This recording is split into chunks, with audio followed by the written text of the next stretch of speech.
Hello guys, ഞാനിവിടെ ഉച്ചക്കത്തെ ഫുഡിൻ്റെ കറിയാണ് വെക്കുന്നത്. ഇത് പരിപ്പ് വെക്കുമ്പോൾ ഒരു കഷ്ണം വെല്ലുള്ളി, 2 പച്ചമുളക്, പരിപ്പിനനുസരിച്ചിട്ട് വെള്ളം ഒഴിക്കുക.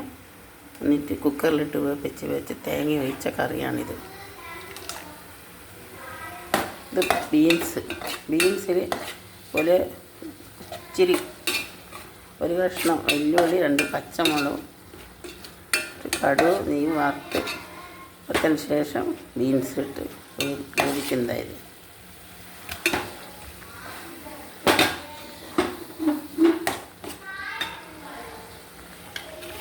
ഇത് അയില മുളകിട്ടത്. അയില മുളകിട്ടതിൽ 3 തക്കാളി, 2 വെളുത്തുള്ളി എന്ന് വെച്ചാൽ 2 കൂട് വെളുത്തുള്ളി അതായിരുന്നു ചതുക്കി വെച്ചതാണ്. പച്ചമുളക്, തക്കാളി എല്ലാം കൂടി വറുത്ത് അതിന് ശേഷം 2 സ്പൂൺ മുളകിന് 1 സ്പൂൺ മല്ലിപ്പൊടി, 1/2 ടീസ്പൂൺ മഞ്ഞളുടെ പൊടി ഇട്ട് മുളക് വെന്തതിന് ശേഷം അയില ഇട്ടതാണ്. അതിനുശേഷം ഉള്ളി ഉലുവയും വറുത്തിട്ട് ഇട്ടതാണ്. ഇതിന് വെന്തതിന് ശേഷം ഇറക്കി വെക്കണം. ലൈക്ക് ചെയ്യുക, ഷെയർ ചെയ്യുക, സബ്സ്ക്രൈബ് ചെയ്യുക.